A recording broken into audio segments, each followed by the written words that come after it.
Hello and welcome to another edition of Speaking About Speaking with me, Jackie Goddard, and my gorgeous guest, the lovely Jules White. Welcome, Jules. Hello, how nice to see you. Yeah, Been a long time, hasn't it? It has been a long time. We were busy chatting before it went live, and then suddenly you go, "Oh my God, quick, we got to go to live."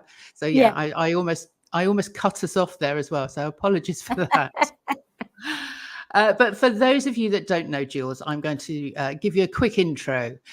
So this is Jules White, international sales coach, author of Amazon bestseller Live It, Love It, Sell It, and keynote speaker. Now, I first interviewed Jules for my Creative Conversations podcast in February 2021, which will be coming up 3 years. And we spoke then about your passion for sales and growing up in a sweet shop, which I love, and then securing investment from the Dragon's Den. So that's obviously where people now know you as the Dragon Slayer. So Live It, Love It, Sell It, the methodology. I can't Methodology. say it. Methodology helps passionate entrepreneurs and businesses get clarity on their why and learn how to sell in an authentic human way.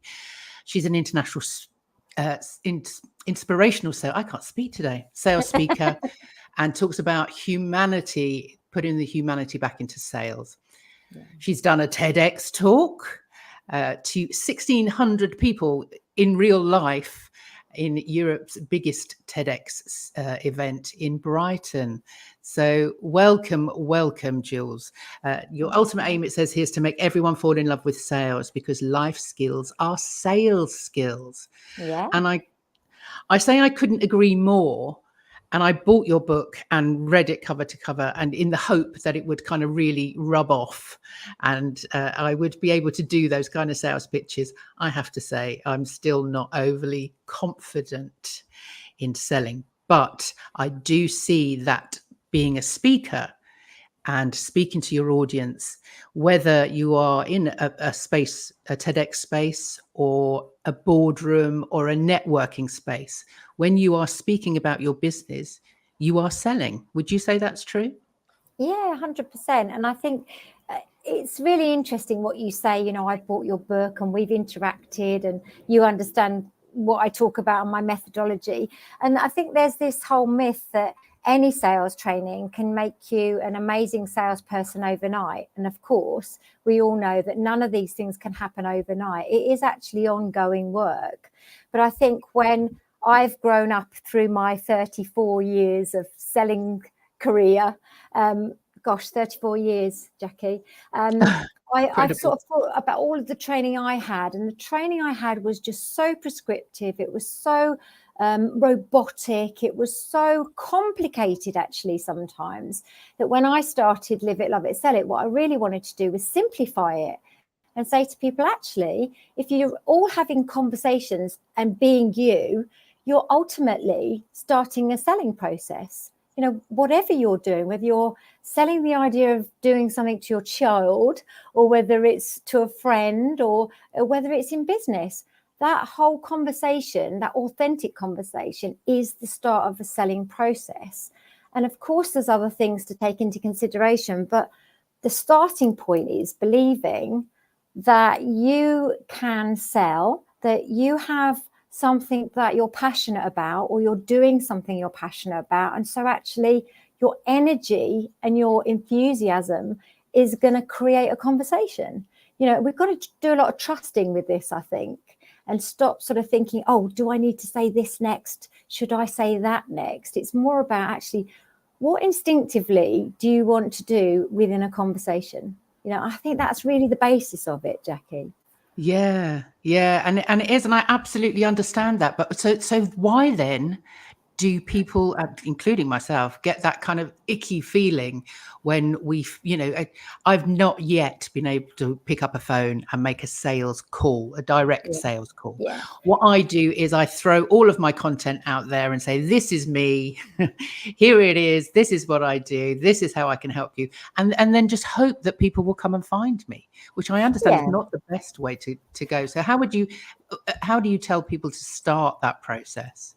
Well, I think there's a couple of things to answer. The first thing is, why do people feel this way about sales, that icky feeling? And most of the time it's because they've had a very bad experience of someone trying to sell to them in that horrible prescriptive way. We all know that that doesn't feel nice. It doesn't feel genuine.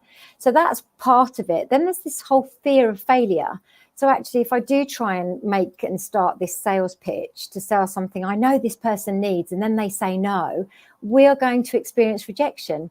And rejection to us as a human emotion is actually painful. Interestingly, rejection's connected to our brain that's got a nervous connection. So actually we feel a physical pain when we're rejected. It's caveman times when if we were rejected from a tribe, we would have died. So it's a real thing, rejection. So that's why we tend to feel the way we feel about sales. In terms of how we sell, I don't think it's about saying, oh, it has to be this way and it has to be that way, because ultimately, and you'll hear this a lot now, sales is about relationships. And so, yes, there is this know, like, and trust. However cheesy people might think that sounds, it's, again, a human reaction. It's how we connect and how we trust. So we have to start with this whole connection and building a relationship, whether that's through social media, whether that's through face-to-face networking, whether it's through who said, you've got to go and talk to Jackie, she's amazing. And suddenly you meet a stranger, but they've been introduced. I think we also need to remember there's a lot of what we call in the sales trade, low-hanging fruit. Who hates that phrase the most? Yeah. But this is the stuff where it's the easier conversations to have. It's the people we know, or the people who know the people, you know, and so rather than go out cold and think it's this big old stressful thing, start thinking about actually who do you already know, who are you talking to every day, and create those conversations and grow it that way. I think that's the best advice ever, really, for us as entrepreneurs. Yeah. Oh, you both? Yeah, you're absolutely right. We've got the lovely Lois Cliff here. Look. Lois, my sister, my twin. Lovely to see you both. How I've done cold calls. They're quite good fun once you've done your first one. Yeah, I think, listen, it's everybody is so different, aren't they, in how they react to these things. A generalization that we've just talked about is this kind of general feeling of the icky fear around sales. But some people who do appreciate that this is about conversation, maybe showing your isms, your UHP, as I call it, your unique human proposition, some people find it just that little bit more fun to be creative and to have those conversations. And so somebody like Lois, knowing her the way I do, I would imagine she would have fun with it, to be honest. So it's all about a mindset and an approach, to be honest.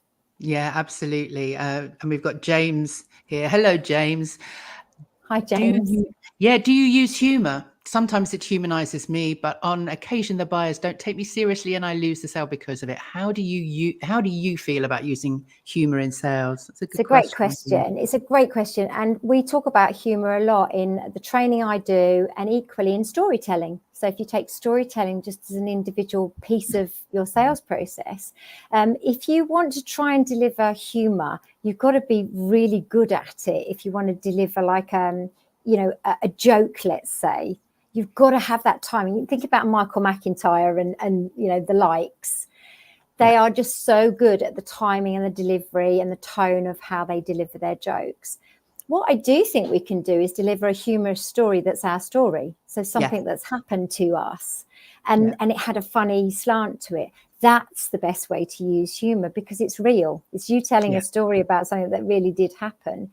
And again, you know, just appreciate not everyone's going to have the same sense of humor as you. So if you want to deliver some humor within your sales pitch or your storytelling, deliver it, go for it. If they don't laugh out loud, there's absolutely nothing lost. You just carry on, you know, you just carry on and find that common ground. So I mean, that is absolutely what I talk to people about when they're putting presentations and talks together, which are basically promotion, aren't they? They are basically sales pitches, even if you're stood on a stage.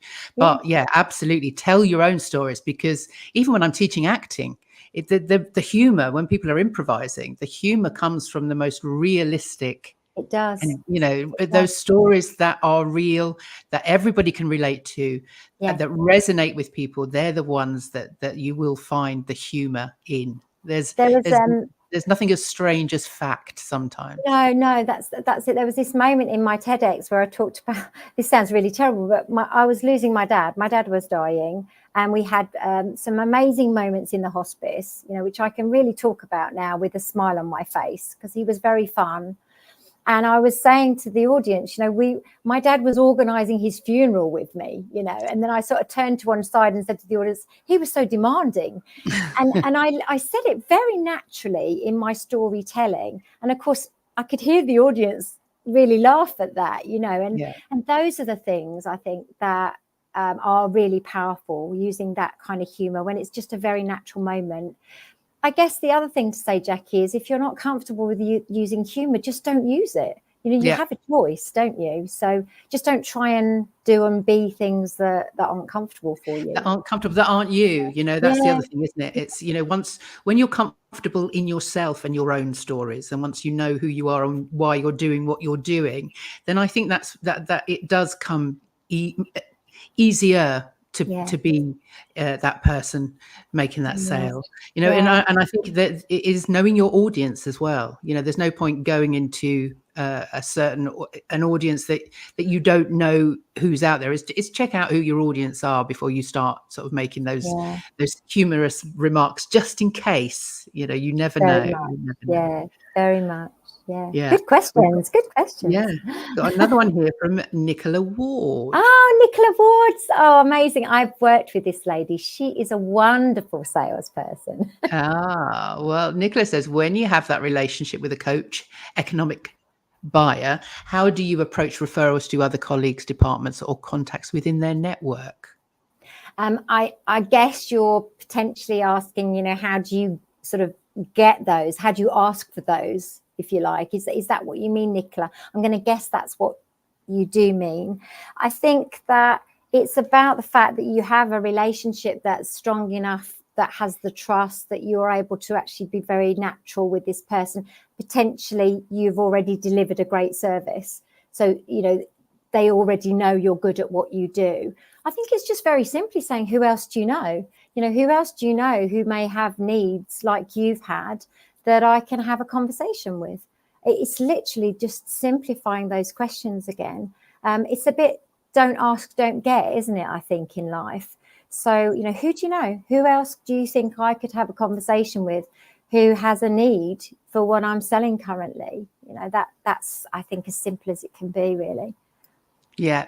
And I think that's a great point, Nicola, as well, is finding people in your network that you can have those conversations with, because it's not cold calling then, isn't it? I think it is that rejection that you kind of fear from cold calling, like you were saying earlier, that when you've got people that are referring you or introducing you, then it's, they're kind of warm, aren't they? I think that's the word, isn't it? Warm.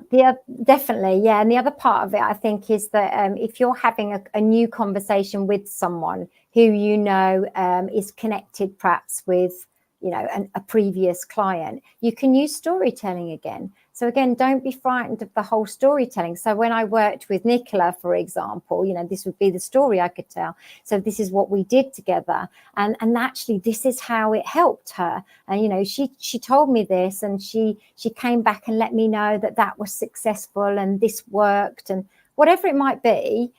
Use storytelling to tell actually real stories about previous clients, so that again it's authentic and it's not this kind of pushy thing. I think it's a lot of this is about language, Jackie. Same when we're speaking, isn't it? It's about the language we use and how real that feels. Are they words that Jules would ordinarily use, or does that sound like a script? No, absolutely. You hear it all the time, don't you? Yeah. And the audience can tell that, if you don't believe what you're saying, this is one of my things that I bang on about, is if you don't believe what you're saying, your audience won't believe you either. So it has to be authentic. And Lois says, truth will always out, says Lois. And it is about being authentic and being real, because otherwise your audience won't believe you. And that's when it then feels a little bit icky. Exactly. And Lois has got another question here. She's full of them today, Lois. How do you do it, Jules? When you know you have something people need, like really need, but people will buy what they want, how do you reframe things so that they understand? I think a lot of it is about the questions and the conversations we have. Questioning's a very important part of conversation. So you've really got to start thinking about the questions you want to ask to uncover the need.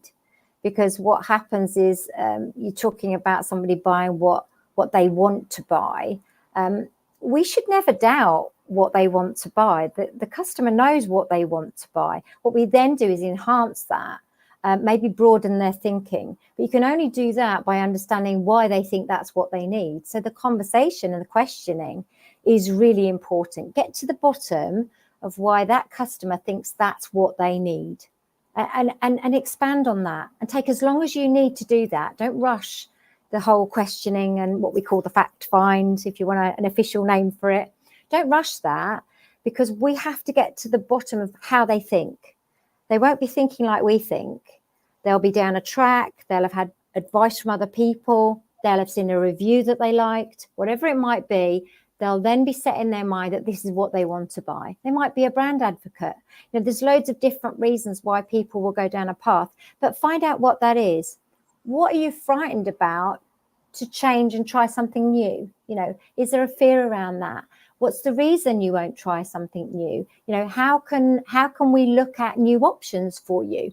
What is it that's going to make you look at something different? And there's lots of different ways to ask these questions in a really polite, cool way, because it's in a curious way rather than a, why don't you want what I want to sell you? Why not? Yeah. What's wrong with you? You know, it's just thinking about being curious and getting to the bottom of stuff when you're talking with your clients, I think. That makes me think about listening, which is what I quite often tell people about. You know, the speaking really is about listening, you know, because then you listen, you take in the information, and then you can react again, you know, honestly, rather than sort of listening and just waiting to get your words out. Exactly. Is to actually stop and listen and take on board what it is that the customer needs or wants. I had a great example years ago when I was selling a SaaS product, so you know, an online platform it was. And the demo that was being done was literally an hour and a quarter demo of everything that you could do on that platform. So I went in and I chatted to the guys who were selling, and I said, listen, let's think about the things that we need to demo for the customer rather than demoing everything, you know. And this is very similar scenarios. So what we're doing is finding out what are the things they really want this to do. You know, what problem are they solving? So that then the demo is very specifically for them. It's much nicer. It's much more relevant. They think you listen and they think you understand, which you clearly do. Then you can say, and actually it also does this, which would link into this that you needed. And so now you can start to bolt more in, but it's not about selling everything at once. It's about selling the things that are relevant and that sort of tick that box, and then expanding that relationship. I think one of the biggest problems in sales, honestly, Jackie, is we don't take enough time to do it. We're rushing to do it. Yeah. And I think that's a big problem. And again, it goes back to the speaking, and what I work on with clients is really getting to know your audience, taking the time to do some research. Exactly as you just said, is find out what they really want, what is going to benefit them, because that's when they feel validated. That's when they feel valued. You know, because you've taken the time to find out who they are. Yeah. And we are all buyers. So even us as the people who are talking about selling our wares and our products, we're also buyers. So it's actually very easy for us to put ourselves in the shoes of a buyer and understand what we want to happen when we're buying, you know. Do it. Yeah. How many of us really sit and do that and take that time? So, yeah. Well, let's talk about you on stages, because obviously tell us a little bit about how the TEDx, I mean, you know, TEDx these days is a bucket list for everyone, including myself. You know, the reason I reached out to you in the first place, I think, was more for the TEDx talk than it was for the book, to be honest, because we all want to be on that red dot, because we know it will give our brand a boost. Yeah. So how did that come about for you? And were you a speaker before that happened? How did it sort of happen? Yeah, I think mine's probably a really, really different story because, yes, I was a speaker before that. I'd been on Dragon's Den, as you mentioned in the introduction, and that was in 2005. So it was a long time ago. But after Dragon's Den, I would get people writing to me saying, can you come talk at this conference? Can you come and tell us what happened in the den? So I had this brilliant den story that everybody was interested in. And I can't even believe they still actually are interested in it today, which is amazing. So that was my first experience of speaking, which was just the weirdest thing, Jackie, because I would literally just stand up and tell them what happened. It didn't feel like speaking. It was just saying, you never guess what happened in the den, this, and this. Then as I developed my business, Live It, Love It, Sell It, which I started in 2017, I started to get a real interest in speaking again alongside my coaching because I felt like it would really benefit me as well as my audiences to start really honing in on what it is I want to say about sales, you know, because it's very, very specific, isn't it, what you want to say about things. TEDx came up because I was doing some various speaking gigs and I'd done one in Brighton, and the curator of TEDx Brighton had been at that event speaking himself. So we literally met at that event, which is a really small event. We swapped numbers because his story was so like mine. We talked about our dads. And I never once thought to say to him, I really want a TEDx, can I please? I never mentioned it. And 7 days before Brighton was about to happen and I'd got my ticket to go and watch, he messaged me because we'd started to stay in touch about my whole sales methodology. And he said, you've got 7 days, are you in? And that was what the message said. And I read it about 4 times and I thought, what does he mean? And of course, I realized he meant, you've got a TEDx talk if you want it, but it's in 7 days' time. And what had happened is one of the speakers was incredibly poorly, having travelled, and he had a slot. And he said, you're the first person I thought of, having heard you speak. So I was like, oh my goodness, well, what do I talk about now? You know, it's not traditionally you prepare really well for a TEDx talk. So I had 7 days. I went down to Brighton. I was working in between. I prepped as much as I could, and I literally told my Dragon's Den story about what happened after the den, ultimately. It was amazing. I had 14 minutes and 7 days, and I thought it was just the best ever thing that I'd done ever, because I think it was so much just my story. It was literally just telling my story. Yeah, so you can't forget your own story, can you? And you can't get caught out. This is what I always tell people: is like nobody can catch you out when you're telling your story because it's your story. Exactly. And I think the other thing that I'm sure Jackie will tell people is nobody knows what you were going to say. So if you miss something out that you really wanted to say, nobody knows you've missed it. They don't know. No. So you can really be cool with that. Yeah. And I think the upshot of that talk was I truly learned what it was like to connect to an audience. There was 1,600 people in the Brighton Dome that day. And it was incredible. You felt like they were cheering you on to be able to complete and do your talk. It was so supportive. And the messages I got afterwards, just from strangers who said, you've helped me to do this, you've changed my life. I got other speaking gigs on the back of it. You know, it was very, very life-changing as a speaker. So it boosted, would you say it boosted your business? Hugely, yeah, hugely. Yeah. It boosted my coaching business, but actually more so my speaking business, because I suddenly realized that I had a lot of opportunity on a stage to be able to change lives and change people's perspectives, you know, which is a very powerful thing to do. Yeah. So, yeah. And you were saying before we jumped on live that you've had a bit of a break from speaking, but it's something you're looking forward to doing some more of. Yeah, I did a couple of gigs this year, but ordinarily I was probably doing one every couple of months. So it was quite a revenue stream, if you like, for the business. And I've probably done about 3 or maybe 4 this year in the whole year. So that's less than I would normally do.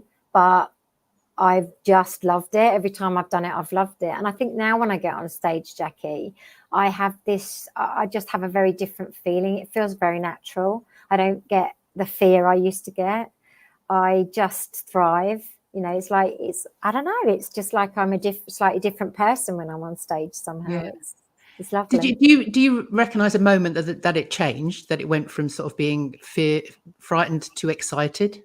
Yeah, I do actually, because we had COVID, as everybody knows. So the only way then as speakers we could speak was in online forums. So I did several virtual conferences, which was another different way of speaking. Very interesting. I think because of that, I honed my message better. I got really comfortable with actually what I wanted to say about sales. Had slightly different talks. My one sheet has now got real core key talks on it. And then I think there was another big gap before we could really go out and get on stage again. And I did this event in the September of 21, and it was for Sight Care, who were an independent opticians organization. Really, really amazing people. And that day I just got on stage, and I don't know what happened, but I just felt like I'd gone home. It was a feeling of just being at home. And I felt totally elated to be back in the room with people and be able to just share, my talk and my stories. It was awesome. So I feel like that now. I just feel the comfort zone side of it much more now, which is lovely. I'm sure there's lots and lots of people out there listening going, oh, I wish I could get to that point. And it is kind of being comfortable enough in what it is that you're talking about, speaking about, that kind of preparation and practice. And then doing what frightens you. I think it was Stephen Bartlett says, do what frightens you most, and then keep doing it. And, the more you do it, the more comfortable it becomes, the more at ease you are with your own words, with the reaction that you're getting, the feedback that you're getting. It's just the more you do it, the easier and the better it becomes, and I know from being an actor that, when you've learnt something so much and you've really prepped something, you get excited and you want to show people what you've been doing, what you found out, and share that message. So I think also, Jackie, to reassure people who do want to do speaking, but they have this immense fear, go and look at my Dragon's Den pitch. You could hear the breathlessness in my voice. I was so scared. Go and listen to my TEDx. At the very beginning, you can hear a quiver in my voice. I notice it now. And if you saw me speak tomorrow or next week or whenever, you won't hear any of that anymore. And that's the progress you make, because you just get comfortable and you go through it. You go through that. Don't stop, because you've got to go through it, Embrace the nerves. And audiences are very, very loving, really, generally, I find. I've not ever had an audience that made me just feel like I could never get on stage again. So maybe I've just been lucky. No, I mean, I always get the apprehension beforehand, and I think that's natural. And again, it's because you care, because you have something to invested in that. That's why you feel, that those nerves are always going to be there. You're never going to get rid of them. But embrace them and use them.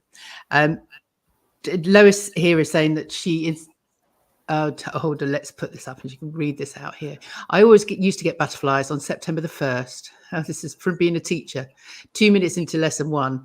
There was just, as you say, a sense of absolute home. It's a lovely thing. And it is that thing, Lois, of that apprehension that this is the time that it's all going to go horribly wrong. I get that every time. And it's like anything, isn't it? Think about the audience. They're not standing on the stage. They don't want to be on the stage, but they've come to listen to you being on the stage, So just switch that mindset a bit, and you've got something really special to tell them. It's about them. It's not about you. Exactly. Is it because that's the whole point, as we've always said, Jackie, isn't it? It's actually our stories are about the audience as much as they are about our own experiences. Absolutely. Yeah.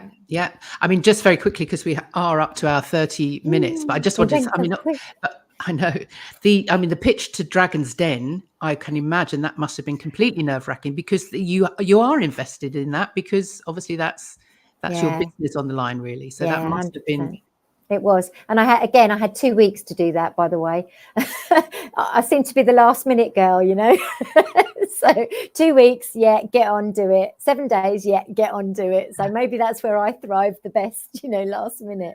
But it was really important. I was passionate about it. So it's conviction sometimes as well, isn't it?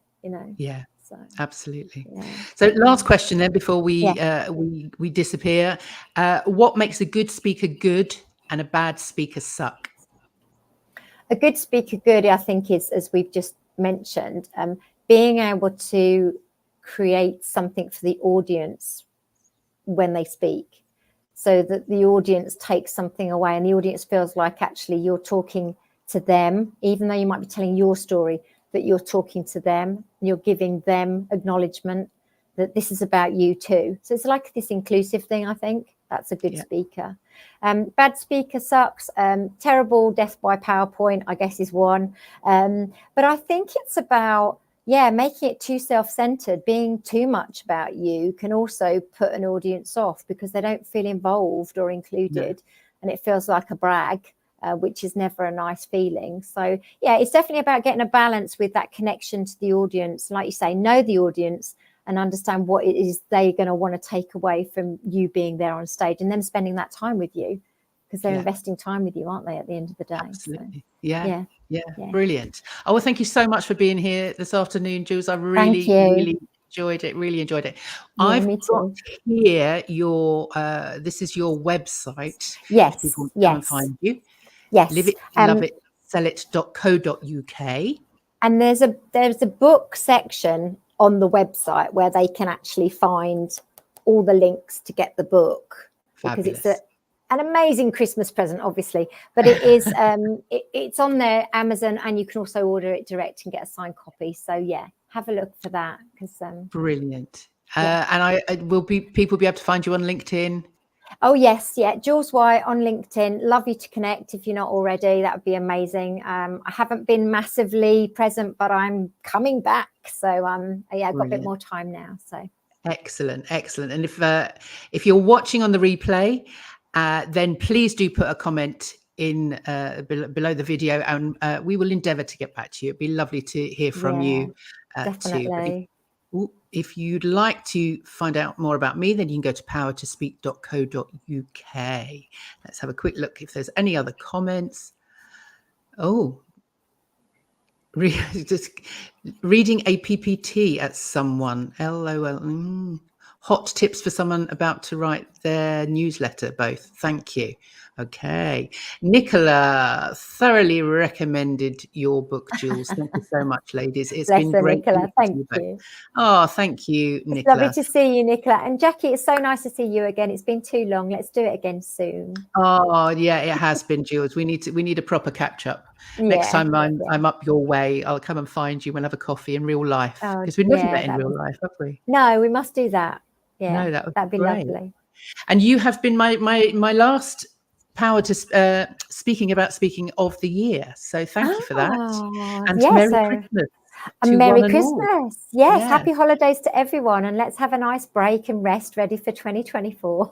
Yeah, looking forward to it. Talking more in 24, as my friend Christoph coined that phrase for me. So I'm using that now. And letting everybody know I'm back on the 9th of January with some people that you may know, Jules. I've got a panel. So we're doing a TEDx special.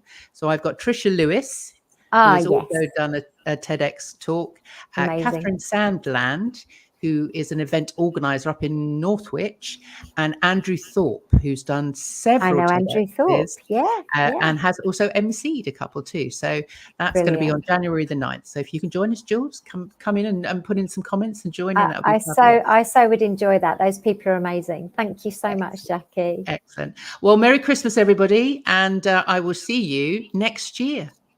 Bye. Bye.